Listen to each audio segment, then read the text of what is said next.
Hello everybody. Yes, I know you're used to hearing me speak Italian, but in this video I'm going to be speak English because this is a different type of video.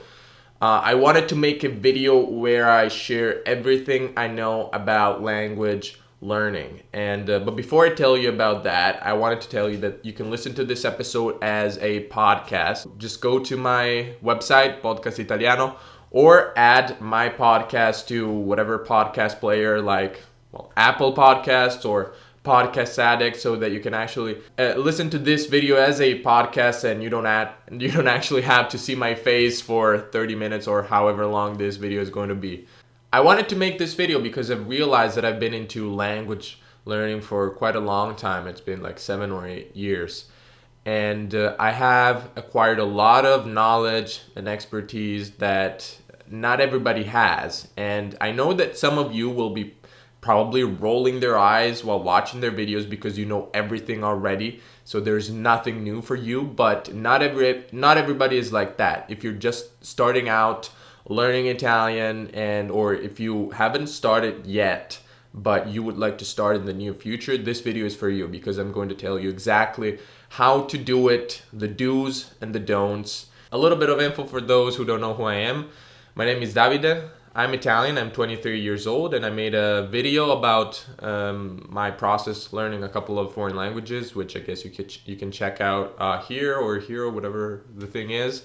It's in Italian though, so you have to speak Italian already. I also have this project, which is a podcast / YouTube channel entirely in Italian.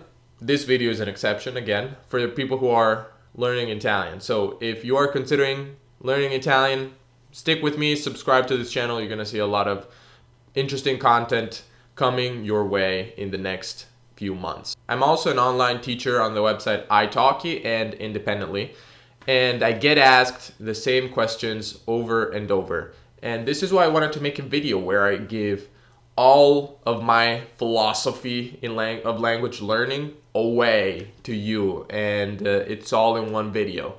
And so there's going to be a lot of information. I recommend that you stop this video, you take notes if you think that I've given you something that might be useful. I'm going to include timestamps so you can skip to what interests you the most. So let's jump into it. What do you think? So all of the information, the knowledge, the tips that I'm going to be sharing over the course of this video has been taken from various people, various language enthusiasts, or polyglots as sometimes they call themselves, that I've been watching over the years. People like Luca Lampariello, my fellow countryman from Italy, Steve Kaufman, Susanna Zaraisky, Benny Lewis, Lucas Bighetti.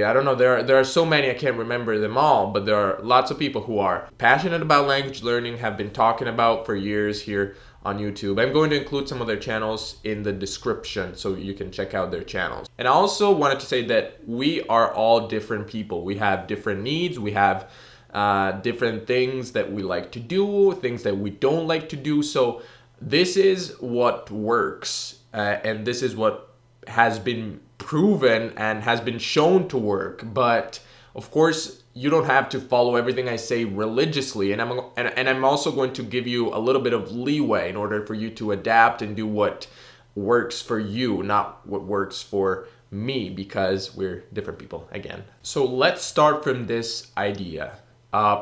People who are successful at language learning are people who use the language. And what does that mean? They use the language passively and actively. They listen to the language, they read the language, they speak the language, and they write the language. And they do this a lot. And so we immediately see that grammar is not a big part of the picture, right? Actual usage of the language, exposure to the language, manipulation of the language is what really, really matters. We're all familiar with schools not working. I've heard this story a million times of, I've been learning English for 15 years, but I've learned nothing. Or I've learned language acts in school, but that didn't really do much good for me. It's such a common story. It's almost a cliched story. And why don't we try to change that? So, as I said, people have different strategies, people do different things, but one thing that they all do is that they're in contact with the language, that they use the language, they listen to it a lot, they're exposed to the language. And so this is key, actual involvement with the language. And grammar is not involvement. Grammar is just an abstract study of rules of the language, but grammar is not fun. At least for most people it isn't. So this is the first mistake that you should be avoiding.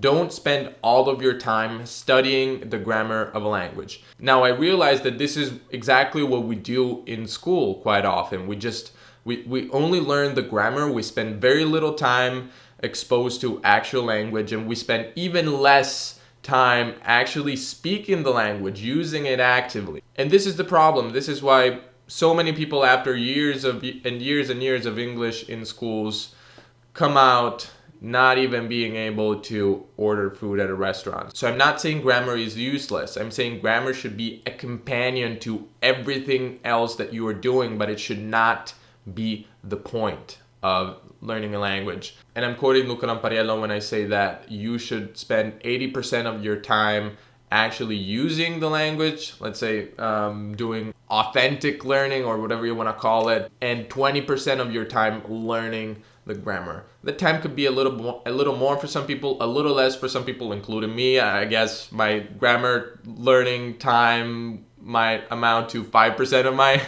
overall language learning time, so not very much at all. There's one myth that I wanted to dispel, and that's the myth that you can't learn a language if you don't live in the country where the language is spoken. Now, it's true that if you go to a country where a language is spoken and you interact, you speak to the people, you're able to actually use the language and hear the language every single day, that's amazing. That's an incredible opportunity. But I have never lived in the US and I speak fluent American English. I've never lived in any of the countries whose languages I speak. And so have done many of the language enthusiasts and polyglots who speak their languages incredibly well. You don't need to go to the country where a language is spoken. You have to create an environment where you are surrounded by the language, where you have the opportunity to listen to the language. And with mobile phones, we can do that pretty much all the time, where you can also speak the language. That is a little harder, but you can also do that. And again, technology comes to the rescue for that as well. I also wanted to talk about people who learn many languages at the same time and they learn them from scratch. Now, I think this is a really, really awful strategy, and I see people doing this all the time. I see people on italki who claim they're learning 4 languages at the same time, and they're all from different families like Arabic, Italian, Japanese, I don't know, Swahili. This is a strategy that's doomed to failure. Please, don't take my word for it. Take the word of other people who are smarter than me, but don't do this. This is bad. And why hurry anyway? I mean, you have all the time in this world to learn many languages.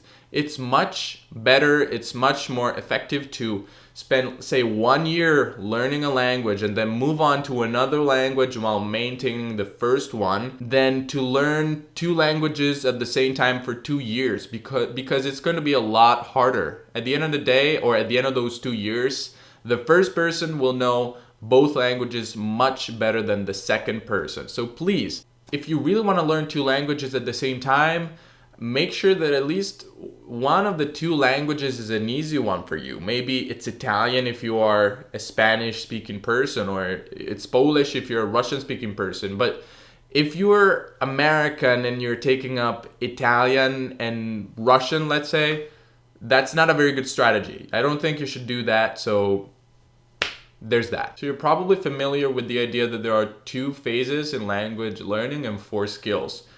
The passive phase and the active phase. The passive phase is made up of listening and reading. I was forgetting them. Listening and reading. And the active phase is made up of speaking and writing. Now, I've already mentioned the role of grammar. It should be kept to a minimum. But what should not be kept to a minimum is exposure to the language. And now I'm going to be talking about the passive part, the passive phase in language learning. As I was saying, this is one of the main problems of language learning in schools. We're simply not exposed to the language enough. So remember this: meaningful, interesting content is key to learning a language, at least in a passive way. And if you really want to learn a language, as soon as you can, you should start to listen and to read to meaningful and interesting content. And if you can do the two things at the same time, that's even better. And you should listen to tons of that content if you want to learn a language fast. Now, this is like going to the gym. If you work out 3 hours a day, 5 days a week, that's better than working out half an hour for 2 days a week, of course. Now, we're all different people with different lifestyles, so maybe you don't have the time to listen to a language for 3 hours a day, but you should remember this thing, that we all really have more time than we think, or we can really make the time. Like, imagine we spend so much time, we waste so much time on social media and Facebook and Instagram. Maybe we can use a little bit of that time to do something productive, like learning a language. And also think of all the time that you spend without really engaging your brain very much. Like maybe you're just strolling down the road, or you're washing the dishes, or you're sitting on a bus. So use that time again, instead of watching Instagram. Well, of course, if you're washing the dishes, you can't really use Instagram, I guess. But if you're on the bus, on the train, if you're walking down the street, instead of watching your phone and scrolling through Instagram, try to use that time to listen. And trust me, if you do that, that's going to be incredibly beneficial to your passive understanding of the language. Now, another principle that I think is very important is that words are actually more important than grammar. So I don't really like grammar. I don't think grammar is that important. And again, I said 20% of your time should be devoted to grammar. But it's much more important to learn words and structures. This is really, in my opinion, the core of a language. If you want to be able to understand a language well and to speak it well, you should know a lot of words. And I believe that words are more important than grammar rules. I mean, if you don't have the words, you might know the grammar rules, but you're never going to form a sentence. If your grammar is a little shaky and not perfect, but you know many words, you can make yourself understood. If you take this totally ungrammatical Italian sentence, like Italiano imparare piace io tanto, 95% of the people who are watching me and know a little bit of Italian will have understood what I wanted to say. I wanted to say that I really like learning Italian. I should have said, mi piace tanto imparare l'italiano. But all of the words were there. And of course, that's not an ideal scenario. We should be able to make a better sentence than that. But my point is that our brains are wired to help us understand sentences that are not super well formed. So words are much weightier than correct grammar. So don't worry about making mistakes when you're speaking. But let's go back to the passive phase. You might be asking, okay, but how do I actually get exposed to the language? So how do we actually start learning a language? I always recommend using books like Assimil or Teach Yourself, a colloquial. Many people recommend them. Actually, I'm familiar with Assimil, and I've seen what Teach Yourself looks like. I really like Assimil. I think it's good when you're first starting out in a language in order to get an idea, to become familiar with how it sounds, with how it's spelled, with how the grammar more or less works. And I haven't mentioned, these books are centered around dialogues, and this is what's good about them. You have a dialogue in your target language and in another language, so it could be Italian and English if you're learning English. And this is great because the focus is not on grammar, it's on the language itself. This is good. You actually see the language from day one. You're not studying the verb to be or to have. You actually see the language, and that's really motivating because you're actually getting your feet in the water. That's an expression you can say in English, I'm not sure. Now, these books often promise that you will reach fluency. That's BS. You're never going to reach fluency with books like Assimil, but it's a good way to start. Another book that I would recommend, actually it's not a book anymore because it turned into a website now. It's a platform. It's Glossica. Now, if you can find the books, I think that's a very good resource. When I used to use it, it used to be a book with 3,000 sentences. They had this method called mass sentences or something like that. You had 3,000 sentences translated with a translation and actually the phonetic transcription as well. It was very good because these sentences ranged from I don't know, day-to-day topics or common things that we say, common words, and it was very good if you could plow through the sheer boredom that was caused by these sentences. They were kind of boring, to be honest. But to be honest, I find Asimil to be boring as well. After like 30 or 40 lessons, I kind of drop it. So I don't think that you have to get through these books from beginning to end. You actually can just go through a third or a fourth of these books and you're gonna be fine. The most important thing is to be exposed to the language and start working with it. Now, when you have some familiarity with the language, I suggest that you go on to more interesting and compelling resources. Now, well, if you're learning Italian, I have something for you, which is called La Storia di Italo. It's something I made. It's a short story for people who are learning Italian. It's pretty easy. It has audio. It has a translation into English. It's on my website, so you can give it a listen. I think it's pretty good. You can also check out Alberto Zaraghini YouTube channel. It's pretty great. It has a lot of great content. You can check out Easy Languages, although it doesn't have much content when it comes to Italian, but if you're learning other languages, check out the Easy Languages. And by the way, you can find all of these links in the description. I know that Ollie Richards has written some short stories, some books with short stories that some people like. So there's a lot of stuff. I actually should just Google resources for learning Italian and you're gonna find a lot of great stuff. But one thing that I recommend is to read and listen at the same time. And you should do that, as I said, extensively. Now, a great way to do that is by using these two websites that I always recommend that are LingQ.com and ReadLang.com. Now, they're pretty similar in the way they work, but they're a little different as well.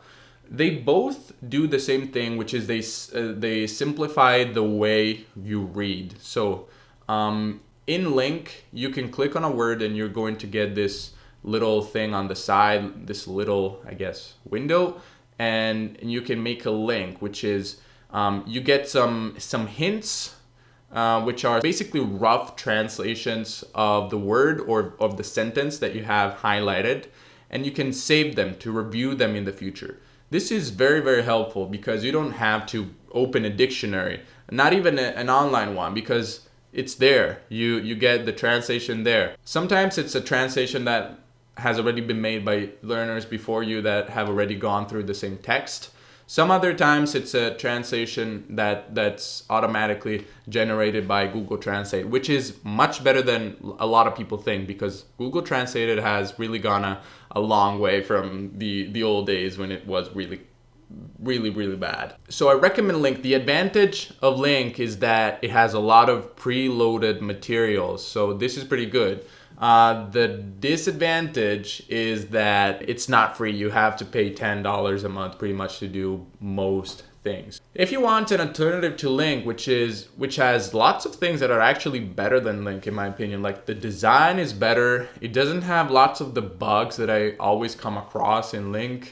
You can import ebooks in a much faster way, much cleaner way.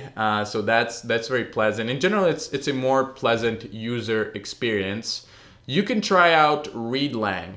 ReadLang is similar. The main difference is that the translation, when you click on a word, the translation shows up above the word. But it's similar in that you can create flashcards and practice them, which is very useful. And also in that it simplifies and it makes your reading experience much smoother, much faster. You don't have to make a lot of interruptions to go and check out dictionaries, looking up words and all that. So that is very, very good. The downside is that it doesn't really have a lot of materials, and also it doesn't have any audio. LingQ has audio, ReadLang does not. But it's free, and actually I like it a lot, probably better than LingQ for many things. So check it out. But the thing that I recommend doing in general is that you listen and read at the same time. This is incredibly beneficial because your brain forms links between the words,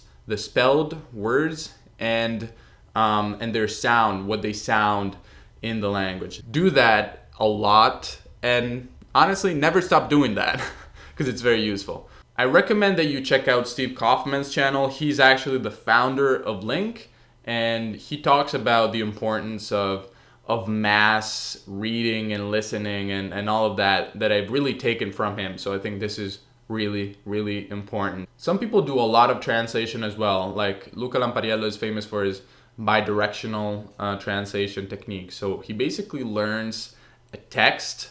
Let's say he's learning Farsi and he has the Italian translation of the text. He learns the text and then he translates it back from Italian into Farsi. And he says that's very useful. I don't really do that. I don't think it's necessary to do that. But that's something you can try out. Translating back, and that I guess makes the process a little bit more active from the start. And we're going to talk about when you should activate your knowledge of the language because there are different opinions on this topic. I also wanted to talk about TV shows and films. Now, I think that especially TV shows are a very good way of learning a language, especially the colloquial facets of the language, how people actually speak. This is a very good strategy. Now, when it comes to TV shows and films, the important thing is to see whether there's a lot of dialogues or not, because especially movies, sometimes there are not very many dialogues, and that is not very effective when it comes to language learning. While in TV shows, there are usually more dialogue. So this is useful, of course, so you should go ahead and do it, and it's very useful to have subtitles as well. When it comes to both movies and TV shows, you can start with subtitles in your own language, in your mother tongue, and then switch to the subtitles in your target language and when you feel more comfortable. This worked for me in English, and remember I used to do it a lot back in the days, watching Lost, Breaking Bad, Dexter. It really, really helped me. Today we have Netflix. In Italy, we did not have Netflix back in the day. So if you have Netflix in your country, I think it's an incredible, incredible resource. You have subtitles in many languages. So you can actually watch something first with subtitles in your language and then in the target language. I think it's it's an incredible resource, and there are so many great TV shows that they have been making. So please take advantage of that. I also wanted to mention YouTube and podcasts. I think YouTube is one of the greatest tools ever invented when it comes to language learning, because there are so many YouTube channels, so many vloggers, so many people that speak Italian in a way that is not too complicated. The language used by YouTubers is usually kind of, let's say, intermediate, like B1, B2, maybe C1 sometimes, but it's not too complicated. So use YouTube. And one thing you can do is you can, for instance, type Italiano and then filter the results for subtitles, for CC, closed captions. And that way you're going to find videos with captions, with subtitles, and that is great because like many of my videos, they have subtitles and you can follow along, and that is great. When you're ready not to have subtitles, well, turn off the subtitles and just start to watch videos and vloggers without subtitles. Vloggers are good as polyglot and friend, I guess, Vladimir Skutetti says, because vloggers tend to talk in first person. They say I quite a lot, and so this is good because this is useful to you, because you're going to use those structures a lot as well. So check out YouTube, and also check out podcasts. Again, Podcasts can be for beginners or for intermediate learners, like my podcast where I have a lot of transcripts. Podcasts can also be more advanced without transcripts. I also have a lot of natural conversations without transcripts. And then there are also podcasts that are not for learning a language, which is very helpful. These podcasts, of course, are not going to be super easy because they're made for people who are natives. So when your comprehension in the language is a little higher, you should start listening to podcasts that are for natives. And the great thing about podcasts is that you can just listen to podcasts whenever you are, whatever you're doing, if what you're doing is not using your brain's full capacities, cognitive capacities. So now I wanted to talk about music as well, because many people listen to music and find it very, very useful. And I agree. Now, I have to admit that I don't use music a lot in my language learning. I don't know why. I guess that's because I mainly listen to music in English, and it's always been that way. So, but that has nothing to do with learning English. It's just that that's the type of music that I listen to. But yeah, music is very helpful, and it's helpful because music is created in a way that it sticks in our brains. The lyrics, the rhythms, and if something sticks in your brain, that is very good because you're going to memorize a lot of words and even grammar structures. Like if you listen to an Italian song, there might be a subjunctive in there, a word in the subjunctive form, which is one of the most complicated grammar aspects of Italian. If you remember the lyrics to a song and there's a subjunctive there, well, you're going to remember how to conjugate the subjunctive in that form just by thinking of that song. So music is a great tool. Again, I don't use it much, but that's just me. So many people do, and to their advantage. So you should do it too. Should give it a try at least. This video is going to be super long. Now, when it comes to the active phase of language learning, there are people who think it's better to start speaking from day one, namely Benny Lewis, known as the Irish polyglot. And there are people who prefer to wait a little bit, like Steve Kaufman, and I think Luca Lampariello usually waits a little bit. I think that you should do what you want, really. It really depends on the type of person you are. If you are more of an introverted type, like maybe me, you might want to wait a little bit until you have something to say, like you have something smart to say, you have more words to express your thoughts. But if you think that you have something to say, even when you have 200 words, by all means, start speaking from day 1 or from day 5. There's nothing stopping you, and there's no golden rule here. I think you should do what you want, and you should give it a try if you're not sure. And a great way of doing that is finding yourself a tutor, like on italki. It's a great website, and book a lesson and start talking with them. I think this is a great strategy. Now, I usually wait a little bit because I prefer to have more words, a bigger vocabulary. But the sensation that you get when you start speaking a language, when you make your tongue move in certain ways, when you utter these strange sounds, and when you actually understand what these strange sounds mean coming from the other person, that's an invaluable feeling. So it's so motivating when you start to do that in a foreign language, and it's always an incredible feeling. Even for me, just being able to make this video in English is great. I love to speak English, and I love to speak all the languages that I know. So that's up to you. That's your call whether you want to start early or you want to wait some time. But I think it really depends on your personality. But remember that if you want to become good at speaking a language, you should speak that language a lot. You should really spend a lot of your time speaking the language. Now, this is something that I've done, in my opinion, incorrectly in languages like Russian. I've spent so much time listening to the language, being exposed passively, which, I mean, in and of itself, it's good.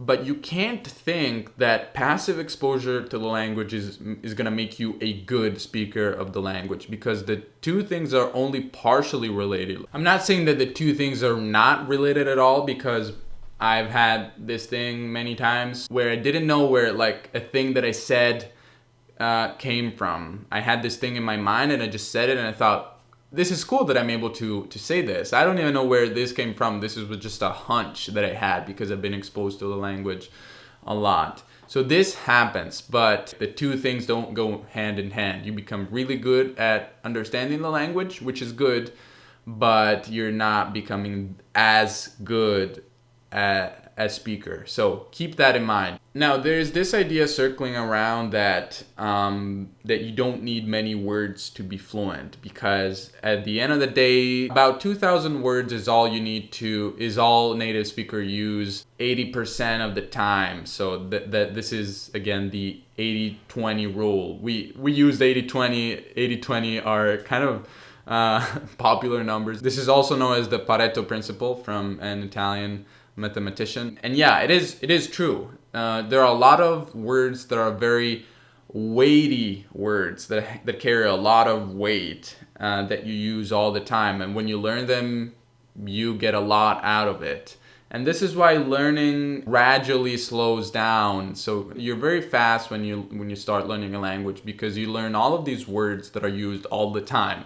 Like when you learn the words for I, well, that's a word you use every single day and you use in so many sentences. But I don't know, when you learn the word for door hinge, well, that's not a word that you're gonna use every day. That's the problem. You learn words that are more and more paraphrase, if that's a word in English, that you use less and less frequently. The words that we use all the time are heavy because they do a lot of heavy lifting. We use them all the time. But these other words carry a lot more meaning, and so they're also they're weighty in their own way because they carry a lot of meaning. They're very specific words. They mean specific concept. Like if I talk about gentrification, that's a very specific thing that I can say with just one word. Now, a very important skill to learn when you're speaking is to be able to learn how to paraphrase, to say the same things with the tools that you have, with the words that you have at your disposal. This is an incredibly useful skill. Of course, the more words you know, the easier it is to speak a language and the less paraphrasing you have to do. Because if you know the word for gentrification, you don't have to start thinking, okay, how do I explain this concept? And you don't have to use 20 words to express one concept that could be expressed with just one word. But again, this is something that you have to learn. This is a very useful skill, and it's useful to this day. To me, I know a lot more words in English than I knew 10 years ago, but I still do a lot of paraphrasing because sometimes I just don't have a word that I might know in Italian. There's also this idea that you shouldn't translate from your own language to the target language, or that you should think in the target language. Now, I don't really know what this means, or I think I do know what people mean, but I think that translating is very, very useful, especially at the beginning. Like, translating is very useful because it helps you compare the two languages. So you should actually embrace translating, and as I said, people like Luca Lampariello do that. So it's a tool that's on your side. But I guess what people mean by saying that is that you should directly think in your target language. Now, this is not something that you can decide. It just happens or it doesn't happen. If you have been speaking a lot, you're going to have thoughts forming in your head in English, like it's happening to me right now. But if you haven't had that much experience, you're going to have to do a lot of translating because you're not going to have thoughts forming in English in your head. It's just something that happens automatically. And a proof to that is, I believe, the fact that when I speak Italian, I have a lot of interferences coming in the form of English words or sometimes even Russian words in my head. And that goes to show that you can't really force yourself to speak in a language. The words and the structure just come to your head, and so you just have to do a lot of speaking in order to not have interferences, in this case coming from your own language. If you're speaking Spanish, you're learning how to speak Spanish, or let's say Italian, you're probably learning Italian if you're on this channel, and you're an English native speaker, you're going to have a lot of interferences, and the way to remove those interferences is by having a lot of passive practice, passive exposure, and also a lot of active exposure. That is absolutely key. And another thing that you probably know, but it's worth mentioning here in this video again, is that mistakes are absolutely key when you're trying to express yourself and you're trying to use the language actively. So don't be afraid of mistakes. Mistakes are not your enemy like we're taught to think in school. You know, in school, if we make a mistake, here comes the red pen crossing our mistake off, and we're led to believe that mistakes are something that, you know, we're stupid if we make mistakes. That's not the case. Everybody makes mistakes. I make mistakes in English. I'm sure that I've made many mistakes in this video, but I don't care, because if I didn't make those mistakes, I wouldn't learn. You know, you see my point? You have to make mistakes in order to learn, and actually the more mistakes you make, the more likely you are to learn. Now, sometimes there are mistakes that we keep making and that it's hard to stop making, but if we have somebody pointing out those mistakes at us, we have the chance of sooner or later getting rid of that mistake. So don't be afraid of mistakes, and also don't feel any shame for making mistakes, and don't ask sorry. I have many students or many people ask me, oh, I'm sorry, scusa, when they make a mistake in Italian. Why are you sorry? You should be happy that you make mistakes, because that's a chance to learn. So don't be afraid and don't say sorry. I don't think you should. So how to actually start speaking? Well, I'm going to start with something that I don't know if many people do, but I think it's incredibly valuable, and that is monologues in a language, also known as speaking to yourself. I think this is very, very valuable, and you should definitely do this. I remember when I was learning English, I used to do that all the time, and it was very, very useful. I'm doing that a little bit now because we have so much content that, like, passive exposure to the language has taken over everywhere, and so I don't really practice speaking to myself quite as much as I used to do, but it is a very good practice that you should adopt, I think. And the key thing here is that you are not worrying too much, you're not stressed out, because, like it or not, if it's the first time you're speaking, you're going to be a little bit stressed, and there's always going to be a little bit of pressure in terms of, you know, you have time constraints. You can't just make the other person wait endlessly. You have to say something. You don't have all of the time in the world. If you're having a monologue, if you're talking to yourself, yeah, you can have all of the time in the world, and you can take your time to think. And so you should definitely try this out. I think it's very, very helpful. The advantage of speaking to other people is, of course, that you get feedback, and it's harder to get feedback if you're having monologues with yourself. I mean, you can, of course, Google things if you're not sure how to say this, but, you know, if you have a native speaker who can give you feedback on what you're saying, that's much faster, and you're sure that it's correct, at least usually, not always. How to start speaking? Well, I think language exchanges can be a great thing if you can do them right. So how to organize a language exchange? Well, there are a lot of apps that did not exist when I was getting into English back in the day. Like, two apps that I think are worth mentioning are Tandem and Hello Talk, and especially Tandem I really, really like. There are so many people on that app, and it's really, really well done. Of course, there are premium features, but I think you can get so much out of it without paying a dime. So try it out, and try Hello Talk out as well. And there are also so many websites, even on italki, you can find people you can practice your language with, or with whom you can exchange languages. You speak your own language, they speak their own language, and you exchange languages, you correct each other's mistakes. That is very helpful. Of course, not everybody wants to do that, because sometimes you just want to speak your language. You can't be bothered correcting somebody else's mistakes, and I get that. Sometimes I'm like that too. So if you're one of those people, you would probably be better off just hiring a tutor. Again, iTalk is a great site, but there are many sites like that. And speak with this person, have this person correct your mistakes. And I think this is actually more effective. I wanted to talk about tutors as well, because I'm a teacher and I talk, and there are many people who come to me without any prior knowledge. Now, I don't think this is very effective, or at least it's not effective if this is the only thing you do. There are people who come to me, they have one lesson a week, and they think they're gonna learn Italian that way. There's no way. There's no way you're ever gonna learn Italian with this pace.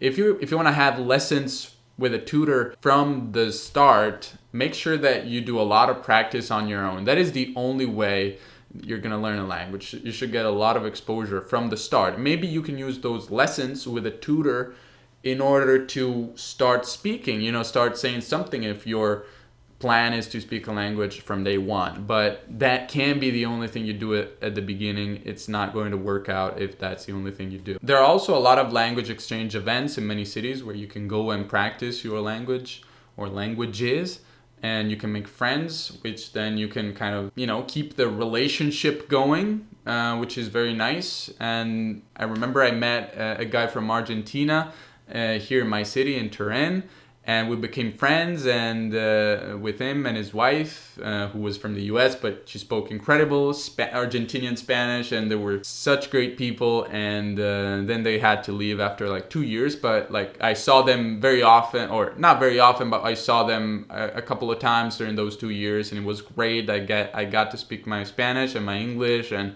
it was just, you become friends. And it's not about learning languages, or at least it's not solely about learning languages anymore. It's about, having friendships and, exchanging culture as well as languages, which is very, very nice. And also use any possibility, any opportunity to speak your target language in real life. If you happen to walk down the street and you hear people speaking a foreign language, just go up to them and say to them, hello, are you from this country? Are you from, say, Italiano? Are you from Italy? Or are you from country X? And you're going to have a nice conversation, and it might be like a 2-minute conversation. It might turn out to be a longer conversation, but I remember going to Russia with my parents, and I met a girl working at a shop with whom I'm still in contact after 2 years. I've been practicing my Russian with her, and she's been practicing her Italian with me. And so you never know what's going to happen in life. So just go up to random people if they speak the language you're learning. Worst case scenario is that they don't want to talk, but who cares? They don't want to talk, they don't want to talk. But you might actually get a nice conversation out of it, or even become friends with them. Who knows? I also wanted to talk about writing. Now, I have to admit that I don't do a lot of writing myself, but writing is very helpful because it's a little bit like monologues. You have time to think, and if you have people who can correct your writing, it's very helpful. If you have tutors who you can send your text to and they can correct, or maybe you can talk about a text, that's very helpful. I think that there are websites, at least for English, but I don't think where you can send your text and have natives correct it for you. I don't think such a site exists for Italian, but you should Google that. Or otherwise just ask tutors or ask friends, because sometimes friends are willing to help. If you have friends, if you've made friends through your language exchange, activities, you can send them text and ask them, hey, would you mind correcting this text? Of course, if you send them like a 250 page long book, there's no way they're going to correct it. But if it's like a very short text, yeah, there are great chances that they're going to correct it. And finally, this video has turned out to be super long, but I wanted to talk about pronunciation as well. Now, as you probably can tell, I'm a stickler for good pronunciation. I like to have a very good pronunciation in all of my languages. And I'm going to be very annoyed when I'll be editing this video and I will notice all the pronunciation mistakes that I've made. So I really like pronunciation. I think it's so fun to actually imitate native speakers. But I have to admit that I don't think it's the most important thing in language learning. And I don't think you're not fluent if you don't have a good pronunciation. I think that once you're above the threshold of being able to make yourself understood, then it's not a big deal. And many people don't really mind whether you have an accent. Just the mere fact that you're speaking the language is a token of appreciation towards a culture. So, of course, ideally everybody would speak with a perfect accent, but sometimes accents can be charming too. So don't dismiss this fact, and also don't break your head over it if you can't get your mouth to do a sound just the way it's supposed to be done. Again, a little bit like with grammar, with broken grammar, we're able to understand a lot more than foreigners would think. Okay, I'm used to that because I'm used to hearing foreigners speak Italian very often. But trust me, our brains are very good at understanding when a person is trying to say, even through a very thick accent. And actually, in Italy, we have so many accents. We're used to a lot of different ways of speaking. So you shouldn't be worried about that too much.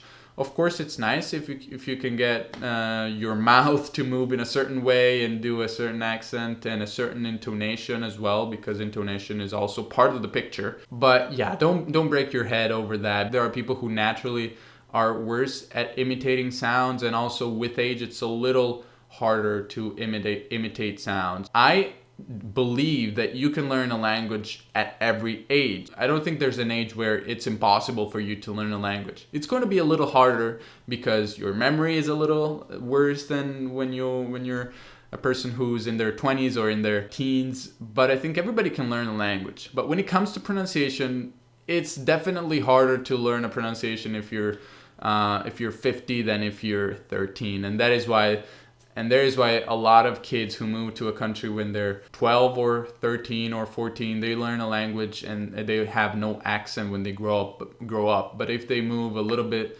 later, if they move when they're 25, they retain that accent, and sometimes it's very strong. So it's a thing that really varies a lot. There's a lot of variation, but I do recommend to work on your pronunciation from day one. Try to put some effort into making the right sounds from the start, because that way it's easier to avoid falling into bad habits that's going to be harder to break away from down the line. So right from the start, try to make the sounds in the language, in this case in Italian, as clear as possible. And if you just can't make them, don't be worried about that. If you speak Italian with an R, if you say mi piace andare a Roma, that's not a problem. Everybody's going to understand you. So don't worry about that too much and just try to speak the language. Also, there are great websites like Forvo. If you want to hear how natives pronounce certain words. Google Translate can also work in some cases. You can put a sentence and you're going to have an automatic voice pronounce it. But Forvo is better because you get lots of different pronunciation of a word. You can even see the region where they're from. So that is great.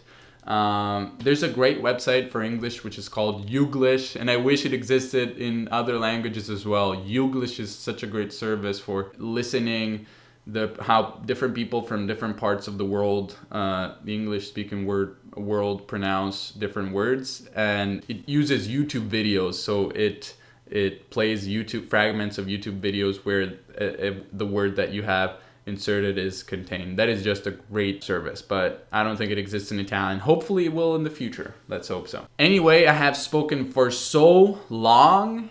I hope that if you were planning to start learning Italian, now you know what works and you know what doesn't work. Remember, exposure to the language. Start speaking whenever you feel like it, and speak a lot if you want to become a good speaker of the language. Don't worry about the grammar too much. Embrace mistakes and what else? I don't know. All of what I said. I'm not going to repeat myself.